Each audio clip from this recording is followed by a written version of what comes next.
Hello students. So as you have done the previous topics up to exercise 2.3, so today we are going to start the questions from miscellaneous examples.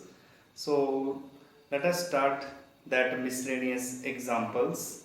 The example number I am going to start the miscellaneous example number 18.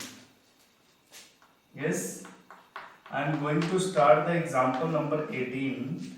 The example number 18 is, yes, I am reading this question. Let R be the set of real numbers. Define the real function f from R to R defined by fx equal to x plus 10 and sketch this the function, the graph of this function. Okay जी, तो ये आपके पास given है f x equal to x plus 10, एक function given है. As you know the given function f x is equal to x plus 10. This is the given function. You have to sketch the graph of this function.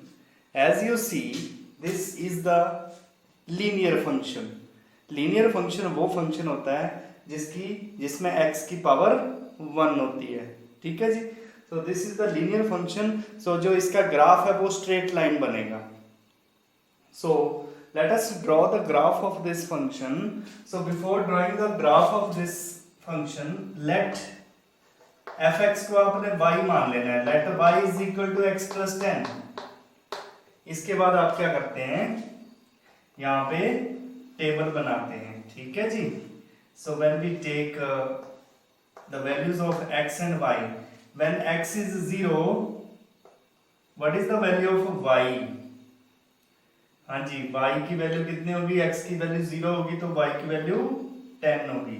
अगर y की value 0 हो लेंगे तो x की value -10 होगी. So I am taking these two values and I am drawing the graph of the function. So you can draw this easily. Let this is x-axis and y-axis here. This is x-axis, this is y-axis, this is negative y-axis, this is negative x-axis. Let this is the origin, right? So हाँ जी. So यहाँ पे मैं 10 ले रहा हूँ बच्चे. ठीक है जी. यहाँ पे मैं -10 ले रहा हूँ. ठीक है जी.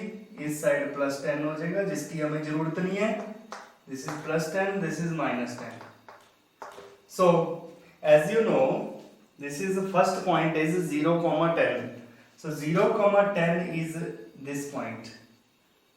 सो and second point is -10,0. This one is the point. So when you join these 2 points, we'll have the right sketch of this function fx equal to x plus 10. ठीक है जी. So as your question is sketch the graph of this function. So the graph of this function is a straight line because this is the linear function. ठीक है जी. Now let us take the next question, example number 19. When you solve the example number 19 here, example number 19 is let R be the relation from Q to Q defined by R is equal to, R is the relation from Q to Q. Q होता है set of rational numbers as you know, and it is defined by कैसे define किया गया इसको? R is equal to the pair a comma b such that, हाँ जी, a comma b belongs to q and a minus b belongs to z.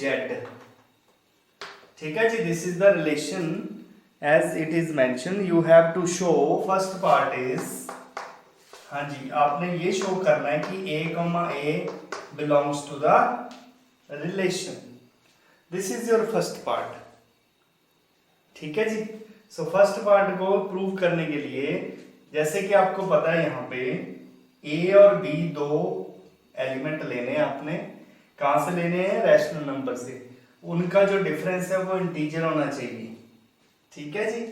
So when you take this difference of these two, when you take a minus a, its answer is 0, and as you know 0 belongs to the integer, 0 integer को belong कर रही है, for every a belongs to rational numbers, so it is proved that the difference of the same number, it is 0, that is integer, so it fulfill this condition of this relation, right? So the second part of this question is a comma b belongs to R implies that b comma a also belongs to R for every ab belongs to Q। हाँ जी, यहां से आपको clear cut पता लग रहा है कि आपने ये प्रूव करना है कि एक अगर a कॉमा बी रिलेशन में है तो b कॉमा ए भी उस रिलेशन में होना चाहिए, ठीक है जी, इसके अकॉर्डिंग। सो हम ऐसे लिखते हैं, if a minus B is an integer, अगर a माइनस बी इंटीजर है तो it is understood that b minus a is also integer, then it is understood that b minus a also belongs to z for every a comma b belongs to rational numbers। देखिए बेटा, आपको simple सा example देते हैं, जैसे मान लीजिए आपके पास 2 माइनस दिस इज 4/3 माइनस 1/3 है, ये a है ये b है। अगर 4/3 माइनस 1/3 सॉल्व करेंगे तो ये 1 आएगा, और जो कि एक इंटीजर है, ठीक है। अगर मैं 1/3 माइनस 4/3 करूंगा तो मेरे पास -1 आएगा, which also belongs to integer. So this is an example for this part, this is very easy one। next third part is ab belongs to, third part देखिए क्या है, ab belongs to R and bc belongs to R implies that ac belongs to R for every a comma b comma c belongs to rational numbers. इसका मतलब ये हुआ कि अगर a comma B pair इस रिलेशन में है और b कॉमा सी भी रिलेशन में है तो a कॉमा सी जो है वो भी रिलेशन में होगा। देखिए इसको कैसे प्रूव करना है, हम लिखेंगे a माइनस बी रिलेशन में है, इसका मतलब जो इनका डिफरेंस है that is integer,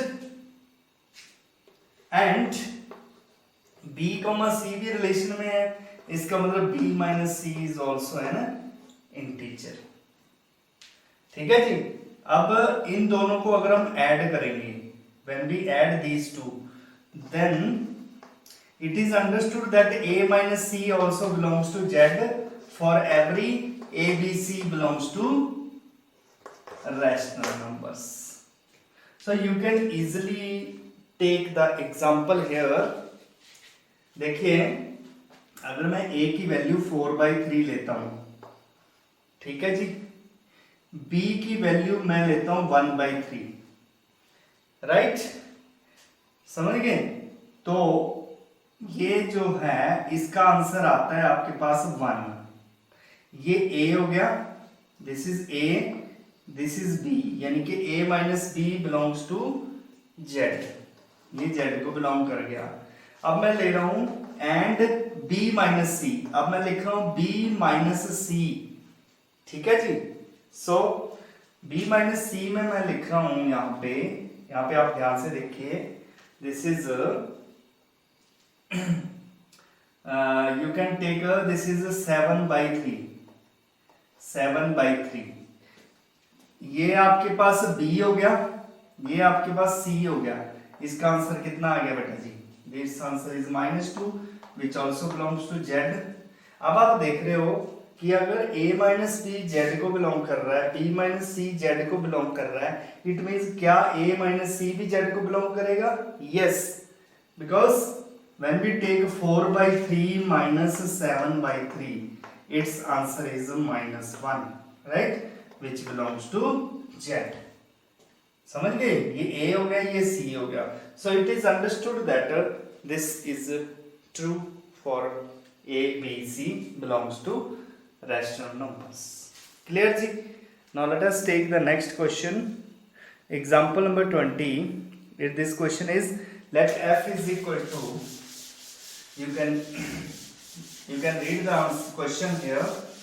This question is also very easy question. Let, this is example number 20 here. Let f is equal to, pair दिए हुए हैं बच्चे, इसमें दिया हुआ है आपके पास 1 1 2 3, 1 1 2 3. नेक्स्ट आपके पास दिया हुआ है 0, -1 and -1, -3. So these are the pairs in this f. ठीक है जी. It is the linear function. It is a linear function. अब आपको पता है लीनियर फंक्शन क्या होता है, ठीक है जी. It is from z to z, f from z to z. हाँ जी. तो बेटा जी इसमें fx आपको फाइंड करना है. Find fx. लीनियर फंक्शन को हम पहले डिफाइन करेंगे. Let f from z to z defined by is a linear function, is a linear function defined by, या defined as fx equal to, हाँ जी बेटा जी इसमें लिख सकते हैं हम ax plus b. सो आपको पता है कि ये लीनियर फंक्शन की डेफिनेशन होती है, तो हमने लीनियर फंक्शन को डिफाइन कर लिया. अब आपको यहाँ पे बात क्लियर हो रही है कि इसमें 1 2 3 4 पेयर्स दिए हुए हैं. ये पहला पेयर का पहला एलिमेंट ये x की वैल्यू होती है और ये दूसरा एलिमेंट ये y की वैल्यू होती है. ठीक है जी. y means fx. So let y is equal to ax plus b. तो सबसे पहले इस इक्वेशन में हम पहला पेयर फिल करेंगे, यानी कि when we put first pair means put x is 1 y is 1 in this equation. We have 1 is equal to a plus b. Let us consider this as the second equation. Similarly जब मैं दूसरा pair इसमें fill करूंगा 2, 3, तो मैं x की value 2 fill करूंगा, y की वैल्यू 3 फिल करूंगा. किसमें? इसमें. तो मेरे पास इक्वेशन बन जाएगी बेटा जी आपके पास 3 is equal to 2a plus b. ठीक है जी. सो जब हम a और दिस 2 सेकेंड और थर्ड इक्वेशन को सॉल्व करेंगे तो मेरे पास a और b की वैल्यू आ जाएगी. So on solving 2 and 3 we get a की वैल्यू कितनी आएगी और b की वैल्यू कितनी आएगी आप यहां से निकाल सकते हैं. When you solving this by using any method, देखिए इसको हम एलिमिनेशन मेथड से भी कर सकते हैं. ठीक है. आपके पास बहुत सारे मेथड हैं. As you studied in 10th class how to solve these two equation, this is very easy. अगर हम इसको सब्ट्रैक्ट करते हैं एक दूसरे से तो मेरे पास a की वैल्यू 2 आ जाती है. When you solve it, subtract it, so the value of a is 2 and the value of b is 1. Okay ji. It is value of a is 2 means value of b is -1. Is it clear or not? हाँ जी. तो हमारे पास जब हम इन दोनों को solve करेंगे तो a की वैल्यू मेरे पास आ जाएगी 2 और b की वैल्यू मेरे पास -1 आ जाएगी बेटा जी। सो a और b की ये जो दो वैल्यूज हमने निकाली ये इक्वेशन नंबर 1 में फिल करेंगे, ठीक है जी। तो मेरे पास इक्वेशन नंबर 1 क्या बन जाएगी, as you can check it the equation. So from equation 1 we have क्या मिल जाएगा आपके पास, y is equal to 2x minus 1, ठीक है जी। अब हमें y की वैल्यू 2x minus 1 मिल गई, पर हमारे पास आंसर तो हमारे पास आ चुका है, लेकिन हमें ये भी चेक करना है कि ये जो दूसरे दो पेयर्स दिए हैं ये इसको सेटिस्फाई करते हैं कि नहीं करते हैं। सो एज 0, -1 and -1, -3 satisfies, ठीक है जी, इसको सेटिस्फाई कर रहे हैं। these two pairs, remaining pairs, these two pairs, दो पेयर तो हमने a और b को निकालने के लिए लगा दिए और दो पेयर हम इसमें चेक करेंगे whether they are satisfying or not. So when we put x equal to 0 and y equal to -1, what will we get? We get 0 equal to 0, which therefore it satisfies this equation. Similarly, this pair is also satisfying this equation. So I am writing here this pair and this pair satisfies the equation. So the required answer is, तो हमारे पास fx का answer आ जाएगा 2x - 1। So this is the right answer, ठीक है जी।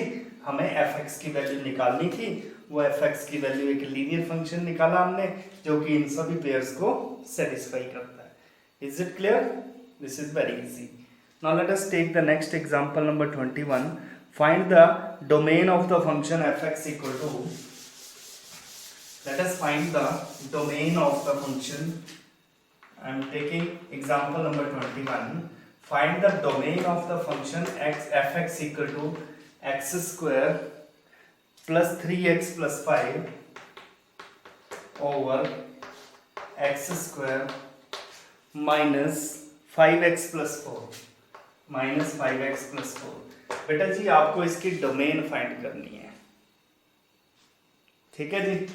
अब एक बात आपको ध्यान में रखनी है कि डोमेन क्या होती है। एक फंक्शन में एक डोमेन होती है, एक रेंज होती है, बहुत इंपॉर्टेंट रोल प्ले करती हैं डोमेन एंड रेंज। तो सबसे पहले आपको ये देखना है कि इसकी डोमेन कैसे निकालते हैं, ठीक है जी। डोमेन क्या होती है? डोमेन x की वो वैल्यू होती है, x की वो रियल वैल्यू होती है जिसके लिए फंक्शन डिफाइंड होता है, ठीक है जी। सो x की वो वैल्यू, वो real value, because this is the real valued function, this is the real function as it is mention that this is the real function, because हम टॉपिक जो है रियल फंक्शन के बारे में पढ़ेंगे, ठीक है जी। तो जैसे कि आपको पता है कि ये रियल फंक्शन है, तो हमारे पास जो इसकी डोमेन और रेंज जो है वो रियल नंबर से ही आएंगे, या रियल नंबर होगी या रियल नंबर के सबसेट होंगे, ठीक है जी। तो ये फंक्शन आपने देखना है x की कौन सी वैल्यू पे ये फंक्शन डिफाइंड हो रहा है, ठीक है। तो ऐसे करते हैं, ये जो डिनोमिनेटर है, डिनोमिनेटर इसके फैक्टर करते हैं पहले। तो आप इसके फैक्टर करोगे पहले, हाँ जी, मिडिल टर्म स्प्लिटिंग से हम इसको कर सकते हैं, ठीक है जी।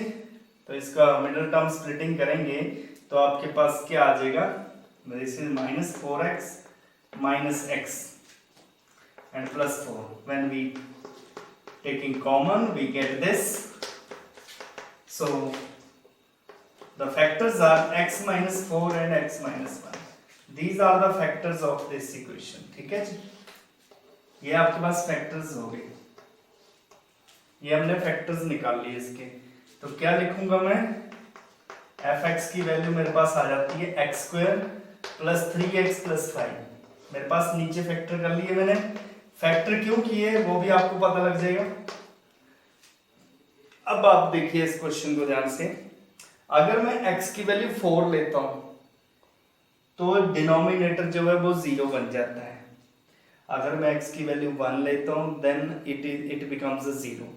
सो 4 और 1 को छोड़ के बाकी सारी रियल वैल्यूज पे ये फंक्शन डिफाइंड होगा। आपको पता है अगर डिनोमिनेटर में 0 आता है तो फंक्शन अनडिफाइंड होता है। हमें चाहिए x की वो वैल्यू जिसके ऊपर ये फंक्शन डिफाइंड हो। ठीक है जी, तो ये फंक्शन 4 और 1 पे डिफाइंड नहीं है। सो हम यहाँ पे कह सकते हैं कि x not equal to 4 and x not equal to 1।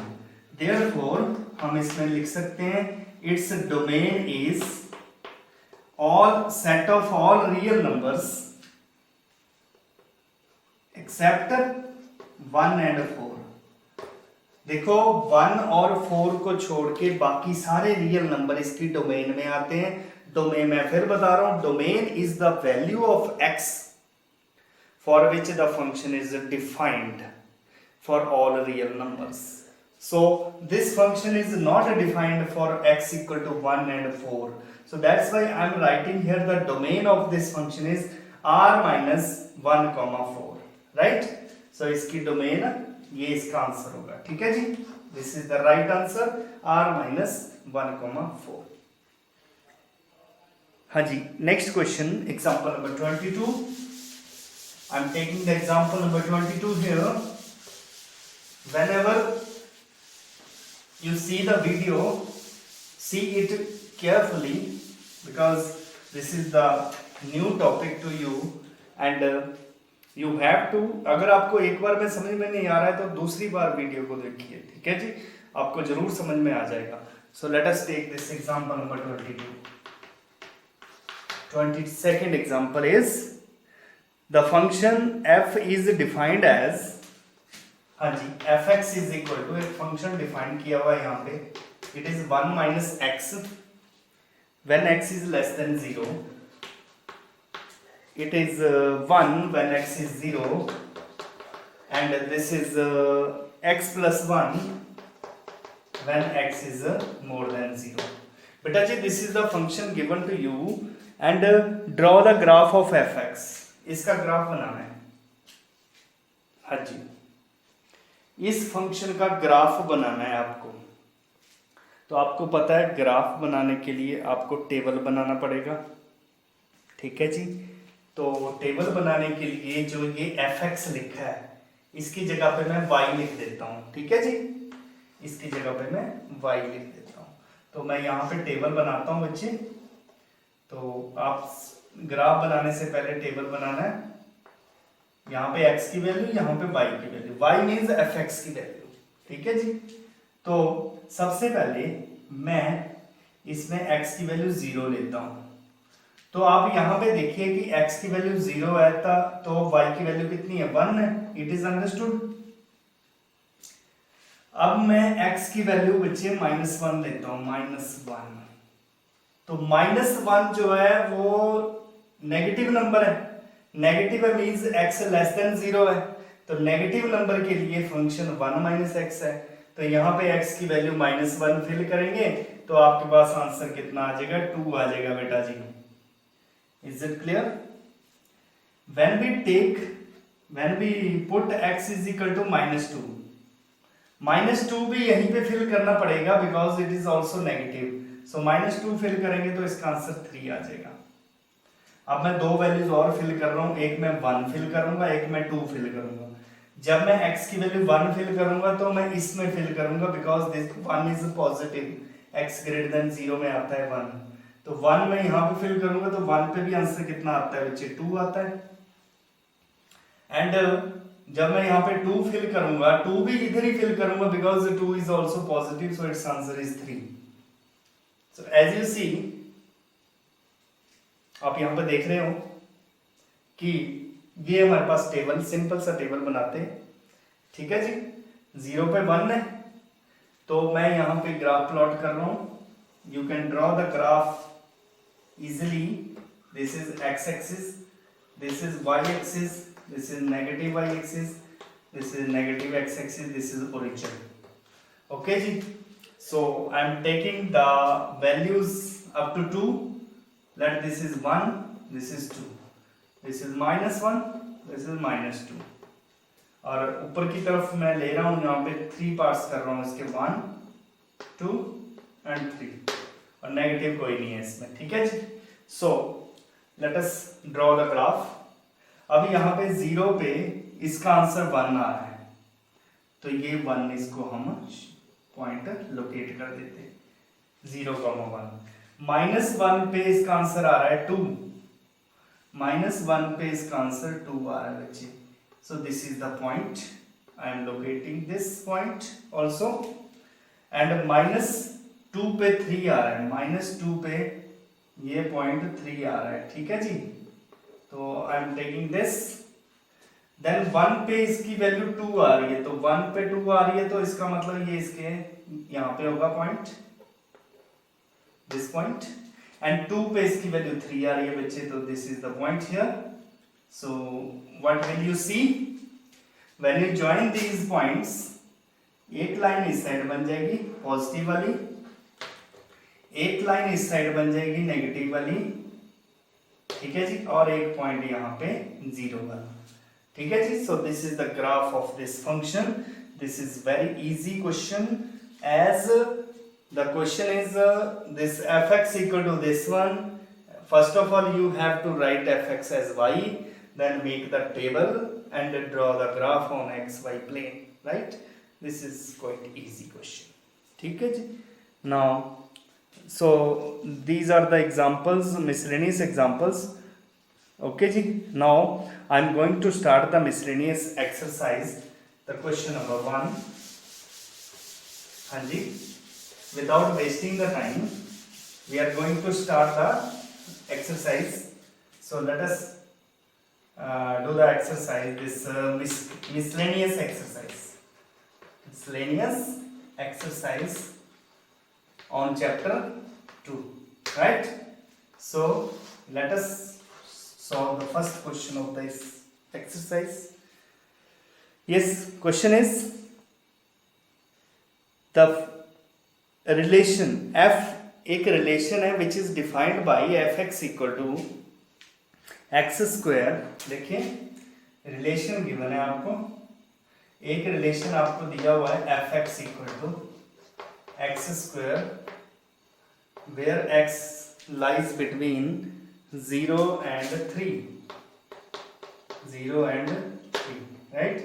And next function is 2x, this is 3, ये लाई कर रहा है 3 और 10 में, ठीक है जी, 3 और 10 में ये लाई कर रहा है। और एक और रिलेशन दिया है g function, this is actually this is not the function, it is mention that this is the relation, हाँ जी। इसमें भी x² दिया है और ये वैल्यू दी है 0 to 2 के बीच में, और यहाँ पे भी 2x दिया है, ठीक है जी।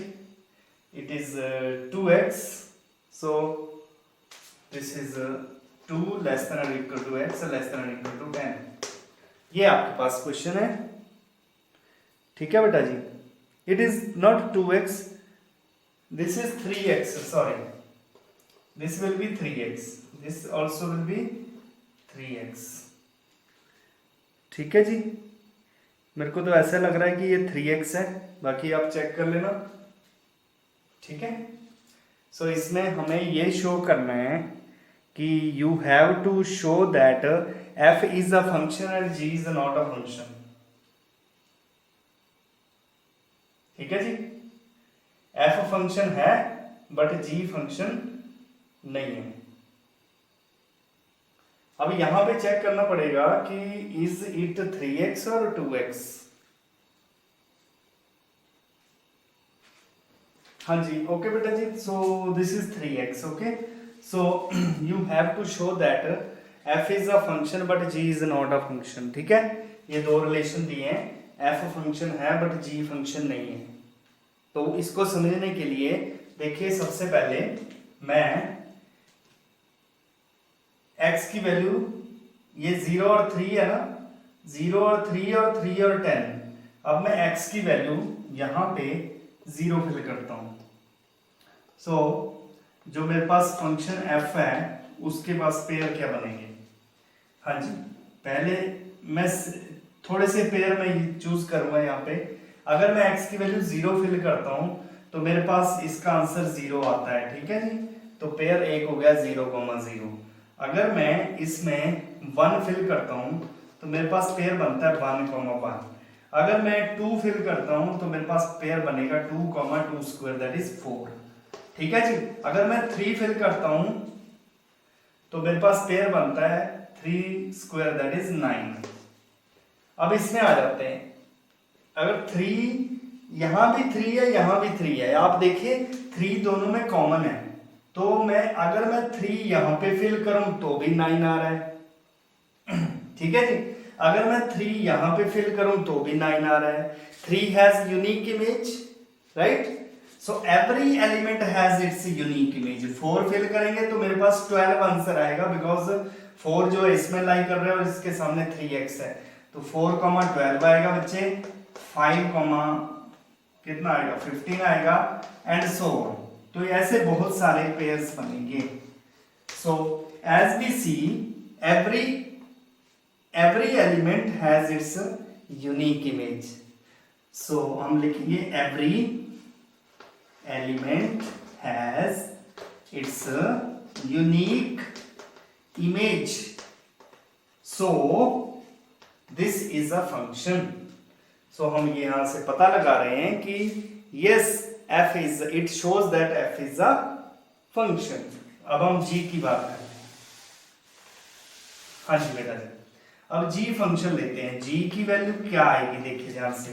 0 पे इसका आंसर 0 आएगा जी, एक पेयर 0,0 बनेगा, एक पेयर 1,1 बनेगा। यहाँ पे फिल करनी है ना, 0 से लेके 2 तक यहाँ पे फिल करनी है, और 2 फिल करूंगा बच्चे तो मेरे पास 4 आंसर आएगा।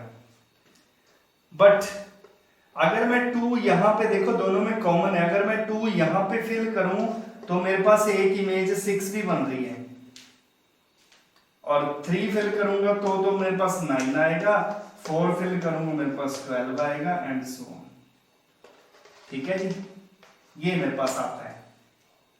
अब आप यहां पे ये 2 पेयर्स देखिए, दिस वन, दीज वन। यहां पे आप नोट कर रहे हो कि 2 has 2 images.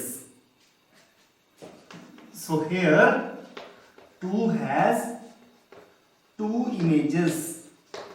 So image is not unique, ठीक है जी। Therefore G is not a function. G is not a function. That's why this is not a function. ठीक है जी। सो G फंक्शन क्यों नहीं है? बिकॉज दो जो ये 2 है इसकी 2 इमेजेस बन रही है, 2 की इमेज 6 भी है, बट F में आपने देखा कि हर एक एलिमेंट की डिफरेंट इमेज है। यहाँ पे 3 की इमेज 9 ही है, चाहे यहाँ पे फिल करो चाहे यहाँ पे फिल करो। बट G फंक्शन में 2 यहाँ पे फिल करेंगे 4 आएगा, यहाँ पे फिल करेंगे 6 आएगा। So 2 has 2 images, that's why this is not a function, right जी। Clear? Now, हाँ जी, question number 2. This is very easy, so you can easily solve this question. So as the value, it is mentioned that the function fx equal to x square. हाँ जी, मैं question number 2 कर रहा हूँ बच्चे। fx की value x square given है, और आपके पास फाइंड करना है आपको f of 1.1 minus f of 1 over 1.1 minus 1. This is the question. So this question is very easy. As you know, fx is x square, so x की जगह पे 1.1 fill करेंगे यहाँ पे, तो आपके पास कितना आ जाएगा 1.1 का स्क्वायर माइनस 1 का स्क्वायर ओवर, ये 1.1 में से 1 माइनस किया 0.1 आएगा बच्चे। So we get this is 1.21 minus 1 over this is 0.1. When you solve this, we will get 0.21 over 0.1. ठीक है जी। So as it is easily, you can easily calculate this. So this is 21 by 100 into 10 by 1. ठीक है जी, एक 0 cancel हो जाएगी। So आपके पास 2.1 is the right answer. So ये इसका राइट आंसर होगा. This is the question number 2. ठीक है जी. This question is very easy. You can easily put the values and get the answer. Okay, I hope you understand this topic. So next time we'll continue this exercise. Okay ji, thank you.